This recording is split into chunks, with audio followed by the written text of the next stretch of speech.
Continuamos en Enfoque Matinal. Siempre es bueno periodísticamente tener un buen entrevistado. Ahora, cuando además de buen entrevistado es un vocero más que autorizado, entonces es vocato di cardenale para el periodismo y para este programa, porque vamos a hablar con quien tiene calidades para darnos respuestas. Qué bueno que está Roberto Rodríguez y Marchena, como dijo el señor Rodríguez, el otro señor Rodríguez, Speaker, the Government Speaker, el señor vocero del señor gobierno. Bienvenido, Roberto Rodríguez Marchena, y director de DICOM.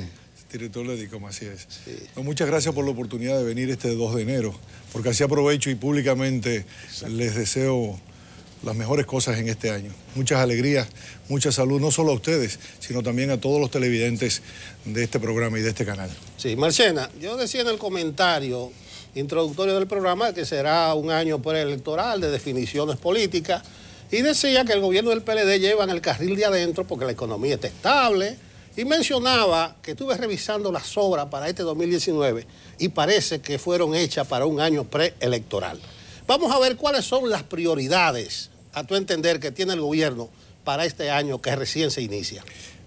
Bueno, todo nuestro accionar está marcado por nuestro programa de gobierno, que ha venido siendo ejecutado al detalle. Si el presidente de la República se reúne periódicamente en distintas mesas de trabajo con cada uno de sus funcionarios para darle seguimiento a lo que es la obra de gobierno.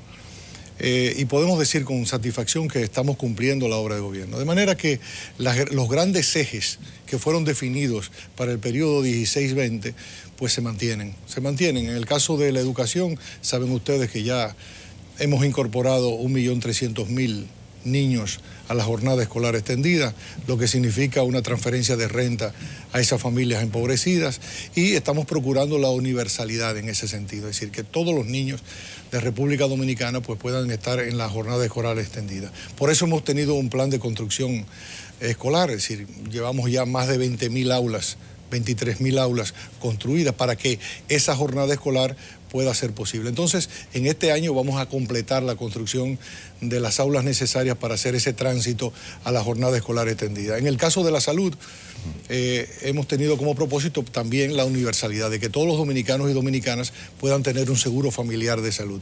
Recuerden ustedes que teníamos un régimen dividido en 3 partes, el subsidiado, el contributivo subsidiado y el contributivo.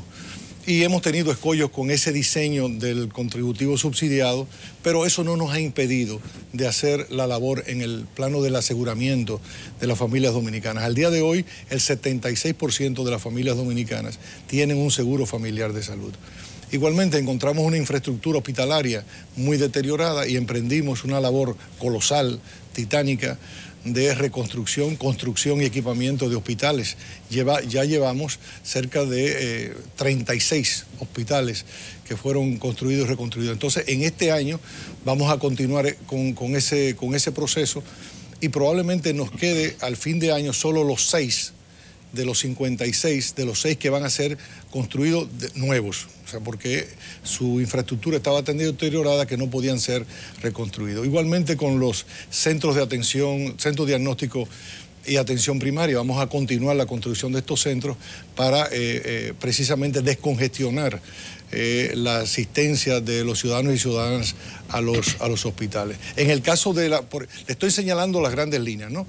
En el caso del 911, de procurar mayores niveles de seguridad de atención a emergencias, pues ya han visto ustedes cómo ya hemos alcanzado el 74% de la población dominicana. Próximamente vamos a instalar el 911 en Samaná, se nos quedó colgando del año 2010. Habrá que ver si Prim Pujals asistirá a la ceremonia, eso habrá que el protocolo que lo confirme.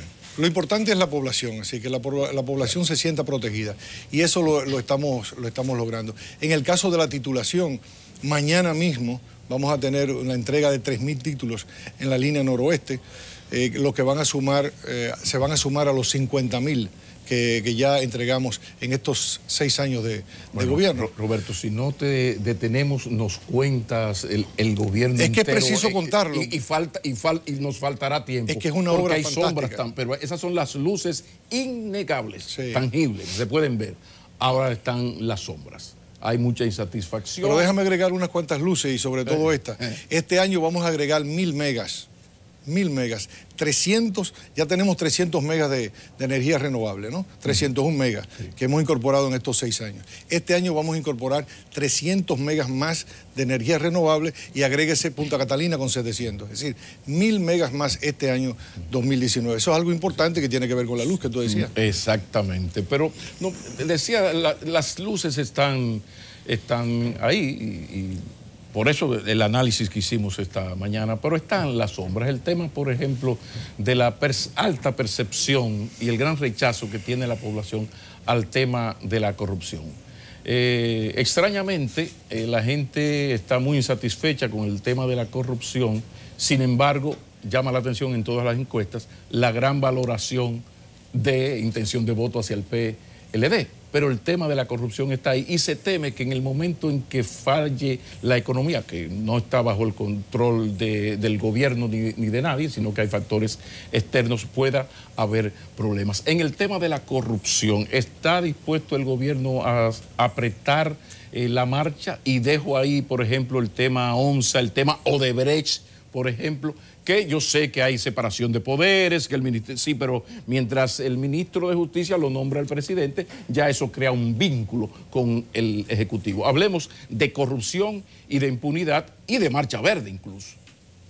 Bueno, yo puedo decir con orgullo, y yo creo que ustedes están de acuerdo conmigo, de que nuestro gobierno ha sido el gobierno que más ha hecho por la transparencia y por reducir los niveles de discrecionalidad que existían en el Estado y en el gobierno de la República Dominicana. Les digo lo siguiente, vamos a hacer un recorrido nada más, porque a veces hay hechos que por su dimensión pues opacan todo un proceso quizás aburrido, gris, que ocurre todos los días. Las buenas noticias son las malas. Exacto, entonces los escándalos esconden una realidad cotidiana. ¿Cuál es la realidad cotidiana? Nosotros encontramos un Estado con 19.000 proveedores. Doy ese dato. Hoy tenemos 78.000. Los procesos de sorteo de obras. Ustedes recuerdan, quizá la gente lo olvida. Sorteos de obras, el proceso más democrático que pueda haber. Porque ni siquiera los poderosos, valiéndose para las licitaciones, pues tienen ventaja, sino simplemente sorteos. Es decir, cantidad de ingenieros. Eran 4 o 5 empresas que construían poquísimas aulas al año 2012. Hoy son miles, más de 3.000, 4.000 ingenieros, no importa su color político, lo que piensen que participaron. Entonces, todo ese proceso, la incorporación de las mujeres a los procesos de venta y de compra del Estado, todo eso ha servido.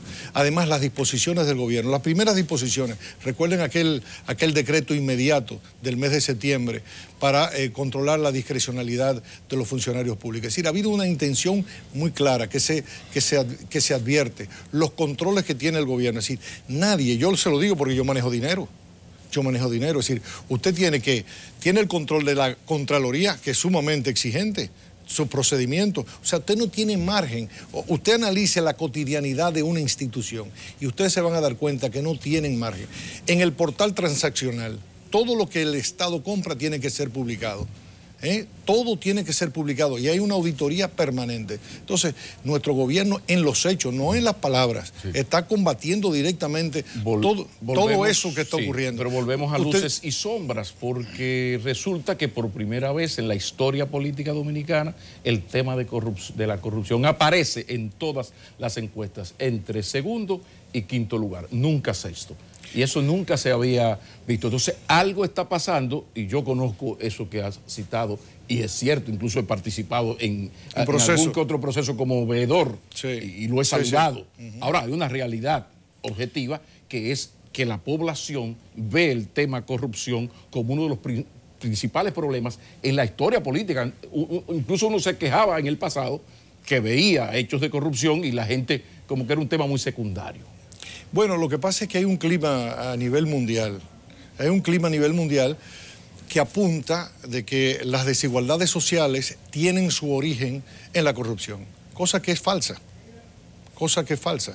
Las desigualdades sociales no tienen su origen en la corrupción. Las desigualdades sociales tienen su origen en la falta de oportunidades que tienen las personas de acceder a la educación, de acceder a buenos empleos y de tener esas oportunidades, de tener cobertura de salud. Lo que pasa es que hay todo un discurso político instalado que enfoca hacia los políticos el origen de todos los males. Y en esa estrategia han sido sumamente eficientes. Pero si hacemos un análisis sociológico, cierto, usted va a descubrir que la corrupción es un elemento que acentúa desigualdades. Pero en el origen de la desigualdad está la falta de oportunidades. Y eso precisamente es lo que estamos combatiendo. Marchena. Es lo mismo con el tema de la seguridad. Ahí voy. Con el tema de la seguridad. No, pero te voy a preguntar, porque esa no es una invención de los políticos. Yo diría que es un brioso potro desbocado que el gobierno no ha tenido manera de agarrarlo. La inseguridad, violencia, criminalidad, ese es el punto débil, el lado flaco. Sí, mire, por ejemplo, se habla de la corrupción y en días pasados por las redes sociales estuvieron muy activos muchas personas señalando cómo también hay una cultura en la sociedad. Una cultura que se molesta por signos, evidencias de desigualdad, de poder, de ostentación, de familias, de empresas, de políticos, pero que a la hora del none, cuando tiene una oportunidad, cuando el cuarto se pone oscuro, pues meten la mano. El caso de un accidente en la carretera, se vuelca un camión con bienes y ahí van todos como hormigas o como ovejas a despojar, a vaciar ese camión. Igualmente, un camión del plan social se detiene en un semáforo y allí le caen las personas para desguazarlo. Entonces, hay toda una cultura en ese sentido. ¿Qué es lo que pasa? El problema también es de índole cultural, y con esto no quiero minimizar los aspectos más odiosos de esto. Hay algo cultural que se ha integrado a nuestra cotidianidad como resultado de las políticas neoliberales. Esas políticas neoliberales... De las políticas neoliberales de los 80, de los 80 años de impunidad en la vida democrática y las élites políticas y económicas, que no, sí, no lo hemos mencionado aquí, han logrado lo increíble, democratizar la corrupción y las malas prácticas, porque ese no era el pueblo dominicano hace 30 años. Ese que cuando se quemaba la tienda del municipio iba y lo asaltaba. Ese no era el pueblo. Sí, a eso me refiero. El problema del gobierno es que maneja dinero ajeno. Claro que sí, por supuesto, y lo estamos manejando con pulcritud. Lo que quiero decir es que esas políticas neoliberales crearon una tendencia en todos los pueblos del mundo donde se aplicó y que se aplicó con éxito, porque se implantó, tuvieron el poder para implantarlo, del individualismo, del consumismo extremo, y entonces ha creado una incertidumbre en mucha gente. Hay una situación de incertidumbre donde cada cual quiere resolver a su manera. Recuerden ustedes ese recorrido que hacía la gente donde usted tenía que desarrollar su propia fuente de agua con una cisterna, su propia planta eléctrica con un inversor o una planta, su propio vehículo. Cada hogar es un estado. Exactamente. Entonces, todo eso tuvo un efecto de dispersión que ha afectado. Estamos en ese proceso de reconstrucción, de colectivizar, de resolver un problema de transporte a nivel de los ciudadanos y ciudadanas, el problema del agua, del tratamiento del agua, los mismos procesos de contratación. Estamos reduciendo y estamos trabajando en eso. Pero vamos al flanco débil. La gente después va a pensar que no quiere hablar de la seguridad ciudadana. Hemos avanzado enormemente. El hecho de que el 74% de la población dominicana tenga acceso al 911, con las miles de videocámaras que hemos instalado. Pero además otra cosa, estamos enfocando la inseguridad ciudadana simplemente al hecho de que usted pueda ir en las calles y ser asaltado, que es gravísimo, porque está en juego la vida. Pero cuando usted tiene la seguridad de la salud, cuando usted tiene la seguridad de la educación, cuando usted tiene la seguridad del transporte, cuando usted tiene la seguridad de un nuevo empleo, cuando en esa familia donde hay 4 miembros y antes trabajaban 2 y ahora trabajan 3, porque se ha agregado 1 o se han agregado 2 más. Entonces, todo eso provee seguridad. Y esos son los aspectos que nosotros, y yo los invito a ustedes, a los medios de comunicación, también que entendamos que la seguridad no solamente Es importante, no quiero desdeñar, pero miremoslo como un conjunto de factores que crean la inseguridad. Ya lo decían, no hay causa mayor de la inseguridad que toda esa situación económica que le lleva a usted a la pobreza y a la incertidumbre. Pero volvemos a luces y sombras. Con esa astucia y ese discurso inteligente tuyo, volviste ahí a sonar las luces incuestionables que están ahí. Yo, que soy un admirador de la jornada escolar extendida, te voy a ayudar. Y recuerdo que para una familia la existencia de la jornada escolar extendida le supone un aumento de un ahorro de unos 7,000 pesos. Para que tú veas cómo estoy yo de enterado de las sombras. Ahora, de las luces. Ni siquiera es un ahorro, es una transferencia porque ese dinero no lo tenía. Es una transferencia de renta. Oye, sí, te estoy ayudando. Ahora viene una sombra. Roberto Rodríguez y Marchena. La falta de un régimen de consecuencias, la arrabalización institucional. Estamos llegando a un nivel donde un señor Juancito Pérez Vidal, alias Tito, se siente en la libertad por tanta impunidad, será, de andar en un vehículo sin placa. O sea, lo que está viendo el pueblo dominicano en cuanto a la incapacidad del Estado para aplicar y cumplir las leyes es peligroso. Y si a esto, que lo máximo es con lo de la inseguridad, porque ya hay algo, ha mejorado el número de hechos de ratería, de delincuencia común, eso ha disminuido, homicidio ha disminuido, pero el miedo no. Y si a esto usted le suma el problema de que el Estado está negado a aplicar la ley de migración y organizar el país en ese sentido, y el código laboral a los empresarios que contratan ilegales, ¿hacia dónde vamos? Hablemos del problema del régimen de consecuencias, de cumplir y hacer cumplir las leyes, que ese es un tema sumamente preocupante en un gobierno con tantas luces. Así es, pero miren por ejemplo el caso. Nosotros hemos sido el gobierno más exitoso regulando la migración. El más exitoso, porque ¿cómo? usted regulando la migración. Pero... Por primera vez en nuestro país existe y en toda América Latina un plan de regularización de extranjeros en condición migratoria irregular. Modélico. Momento. Hemos reforzado la frontera. Y todos los días uno tiene que estar despachando extranjeros que están en nuestro territorio de manera irregular. Cuando se acentúan los procesos de extrañamiento de extranjeros en condición migratoria irregular, los primeros que protestan son los empresarios que dicen que vamos a poner en peligro la producción en el campo. Espacio pagado, vayan al paso, porque van a afectar. Entonces, hay una realidad, hay toda una realidad en nuestro país. Mucha gente cree que todo tiene que ser el gobierno. Hay mucha gente que Pero el gobierno no admite que hay un agravamiento de la migración ilegal, indocumentada, y hay un proceso de anarquía social por ese sistema de ilegalidad. No se percibe, porque la población no es como dicen los ultranacionalistas, que hay 2 millones. Ahora, yo creo que por más, si tú quieres ser mínimamente objetivo, donde quiera que tú te mueves, hay una migración haitiana increciendo. Entonces, la hay, pero ilegal que es lo peor todavía. Hay esa presencia, pero como nunca hay controles. Es decir, la presión migratoria, fruto de la situación que hay en el hermano país de Haití, es enorme. Pero ustedes tienen que ver el esfuerzo enorme, colosal. Tenemos drones. Pero miren los Estados Unidos.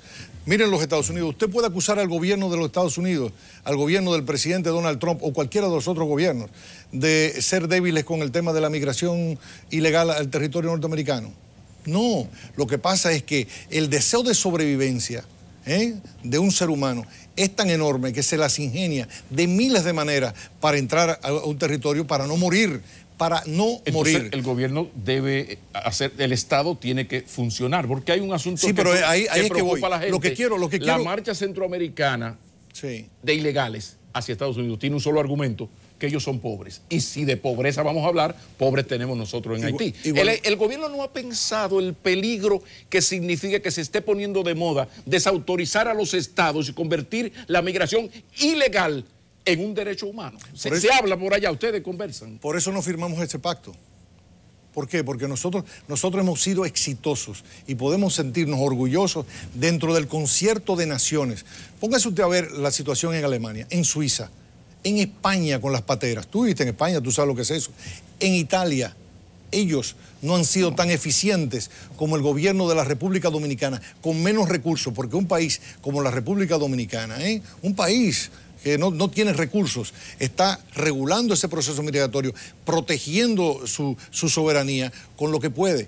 Lo que sí tenemos que convenir es que ningún gobierno, antes, incluso esos nacionalistas que viven hablando tonterías, tuvieron 8 años en migración y no hicieron nada. La mayor presencia de extranjeros en condición migratoria irregular en la República Dominicana ocurrió durante los años de estos señores, cuando dirigían la dirección de migración. No eran presidentes. Esa es una decisión de los presidentes. Pero dirigían migración. Un saludo a Ricardo Tavera. Dirigían migración. Marchena. Entonces, lo que quiero decir y tenemos que convenir es que los esfuerzos que estamos haciendo, el equipamiento que estamos haciendo, el reforzamiento de nuestra frontera es enorme y nunca antes visto que a pesar de eso todavía ingresen esos extranjeros en condición migratoria irregular por la situación que tienen ellos en su país. Bueno, esa es la realidad, pero todos los días estamos devolviendo personas. Lo que pasa es que nosotros como gobierno no es la buena noticia que tú tienes que dar, que sacamos 30, que sacamos 25, que sacamos 1000. Eso no es noticia para compartir, pero lo estamos haciendo. Un solo empresario no ha sido condenado. Bueno, correcto. El problema no está en la política del gobierno. El problema, Marchena, el problema salarial. El gobernador del Banco Central, que no es sospechoso de ser opositor, puso el dedo sobre la llaga cuando habló de la bonanza de la economía. Sí. Incluso habló que un factor de la paz, de la seguridad, es el nivel salarial. Sí. Habló de que nadie va a vivir en este país con 8,000 pesos. Sí. Que el primer quintil, el del 13,700, eso está desbordado. ¿No piensa el gobierno hacerle caso a su gobernador del Banco Central? El gobernador lo que ha hecho es simplemente reproducir con sus palabras lo que ha sido el discurso del presidente Danilo Medina. No ha dicho nada nuevo el gobernador. ¿Cómo que no? Claro que no. Absolutamente no ha dicho nada nuevo el gobernador del Banco Central. Y es más, es parte de la política que hemos venido aplicando. Le hemos aumentado los maestros como nunca. Nunca antes en la historia de nuestro país los maestros vivían mejor. Los médicos, los bienalistas, las enfermeras. Se ha subido el salario y es más, usted ve el último informe del Banco Central al cierre que fue publicado en todos los periódicos el 28 del mes de diciembre y usted se va a dar cuenta que ese espectacular crecimiento de la economía dominicana de 7%, 50% más que la segunda economía que es la de Panamá con 4.6%, crecimos un 7%. ¿A qué se debe? A la demanda interna. Básicamente el 87% de ese 7% de crecimiento se debe fundamentalmente al crecimiento de la demanda interna. ¿Y qué es lo que es la demanda interna? El aumento del consumo de los ciudadanos de la República Dominicana. Lo que pasa es que hay gente que aquí que nada más comen estadísticas y compran cosas pero no es estadística. No es estadística. Hay un problema que se maneja en el gobierno de injusta distribución de esa riqueza. Sí, pero déjeme decirle, mejorar. Un gobierno que crea 770,000 empleos, que ahora en el primer trimestre vamos a llegar a 800,000. ¿Qué significa? Que en la familia están teniendo mayores ingresos, entonces mayores niveles de consumo. Los 166,000 millones de pesos que hemos prestado a bajas tasas de interés. A más de 500,000 empresas. ¿Y de dónde esa palabra del gobernador del Banco Central? Que incluso le reconoce al gobierno esos aumentos que dijiste. Ese planteamiento del gobernador del Banco Central no es más que va en consonancia con lo que es la política del gobierno. No es un reclamo del gobernador. No es un reclamo del gobernador. No han visto a Linda. Es que hay gente que no ha visto a Linda. Héctor Valdés Albizu. No es el lenguaje de Héctor Valdés. Sí. No es. Te lo puedo citar. Bueno, él le dijo que le arranca la cabeza a cualquiera. Si sale con un niño con fiebre a la calle.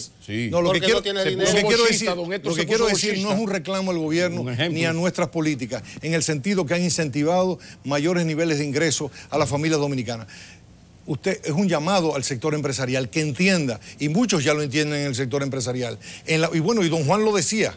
Recuerden ustedes, don Juan, cuando explicaba la importancia del salario 13 o el bono navideño de entonces. Es decir, que la economía se dinamiza cuando los ciudadanos pueden consumir. ¿Qué ha dicho? Le voy a citar simplemente la frase que inspira el planteamiento del gobernador del Banco Central. Danilo decía, un país, sus empresarios no pueden vender si no tienen quien le pueda comprar. Es decir, usted tiene que tener una demanda interna, unos ciudadanos que tengan poder adquisitivo, y todas nuestras políticas han estado orientadas a elevar el poder adquisitivo. Cuando el presidente dice, yo a una madre que tiene sus hijos en la jornada escolar extendida, la libero de la responsabilidad del desayuno y del almuerzo y le digo, solo te tienes que ocupar de la cena, ¿qué le está diciendo? El dinero, el poquito dinero que tenías tú destinado al desayuno y al almuerzo de tu hijo, lo puedes dedicar a comprar ropa, a comprar mejores alimentos, a poderte dotar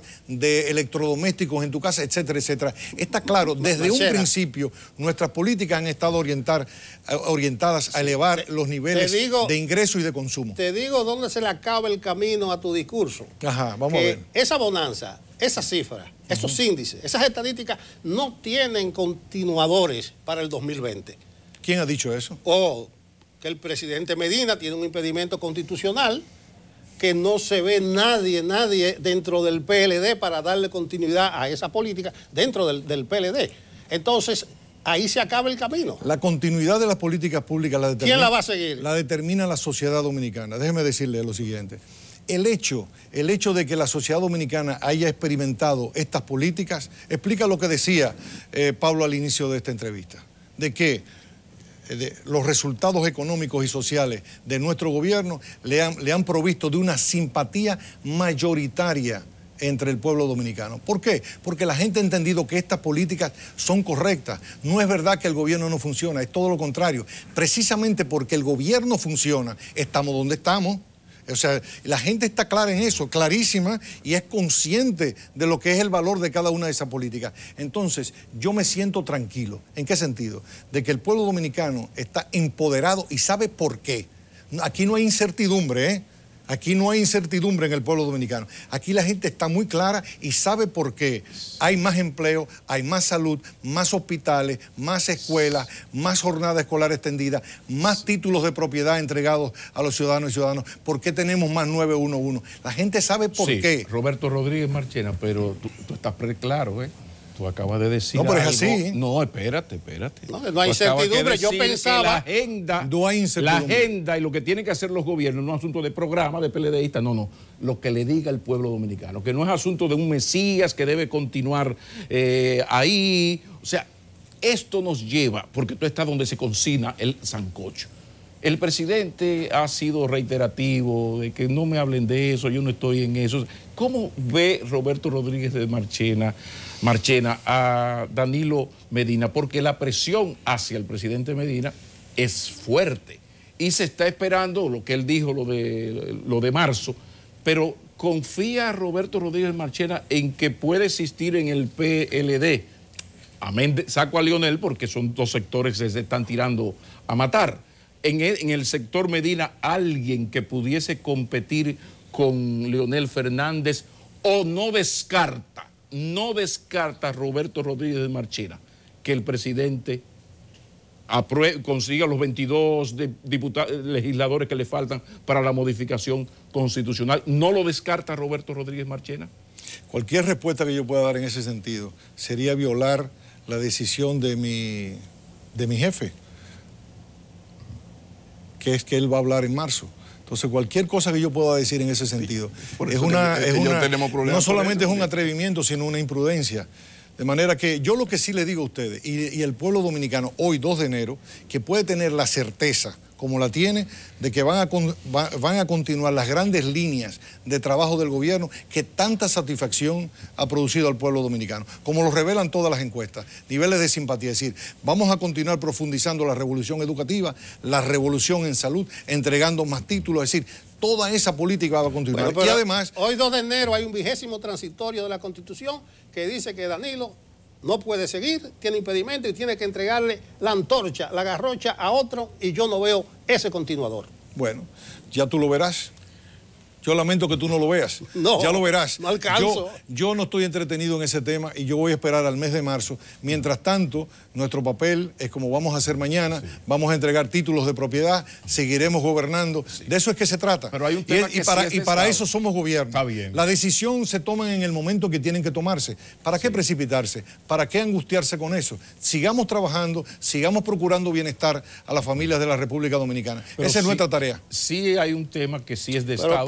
Pablo, pero es verdad, Pablo, si el vocero del gobierno no está preocupado por eso, de que Danilo vaya a reelegirse, ¿por qué nosotros nos vamos a preocupar? Por eso es que Pablo, es verdad. Que no me guste entrevistar a Roberto Rodríguez Marchena, porque es demasiado ágil. Fíjate cómo raudo y veloz huyó hacia el... Terrible. No es un asunto de agilidad, sino de disciplina, de disciplina política. Es decir, de inteligencia. Y disciplina política. O sea, si hemos establecido... darle taller a algunos funcionarios cómo comportarse en una entrevista. O sea, comunicación política para bachilleres. Pero hubo una decisión del Estado, del presidente. Caramba, se está desgranando a Santiago.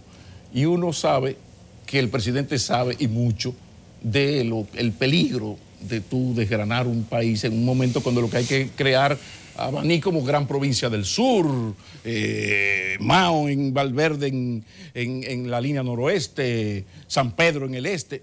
¿Por qué? ¿Por qué? Yo tengo mi lectura, pero no es importante. ¿Por qué el gobierno promulgó esa ley que desgrana a la hidalga Santiago? ¿Por qué explicación se tiene desde el Estado para eso? La primera, que fue voluntad de los legisladores que la aprobaron. Fueron los legisladores que la aprobaron. No fue una iniciativa del presidente de la República, fue una iniciativa de los legisladores. En segundo lugar, el presidente de la República toma en cuenta lo que pasó con el Distrito Nacional. ¿El Gran Santo Domingo es hoy mejor administrado o peor que como lo era antes?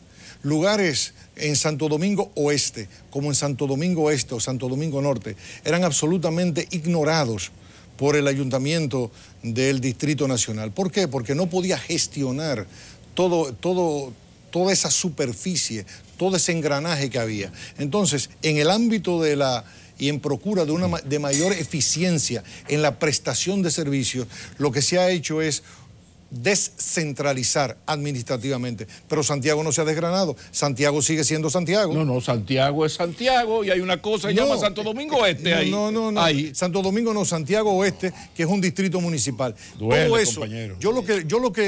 Aquellos que tienen todavía sus dudas, lo comprendo y lo respeto, que miren la experiencia del Gran Santo Domingo. Y el Gran Santo Domingo. Pregunte a los ciudadanos que viven en Santo Domingo Este. Pregúntenle a los que viven en Santo Domingo Oeste y en Santo Domingo Norte si ahora no han mejorado, luego de esta división política, puramente política administrativa, si no han mejorado la prestación de servicios. Esto no guarda relación con el liderazgo creciente de un leonelista, Abel Martínez, en Santiago. Cosa no tiene... Pero el propio Abel aprobó esa ley cuando fue legislador. Pero ahora estaba opuesta y a él es que le afecta políticamente. Pregúntenle a él por qué en aquel entonces la aprobó, cuando era legislador, y ahora cuando es alcalde no la aprobó. Marchena, pero no guarda relación, En absoluto.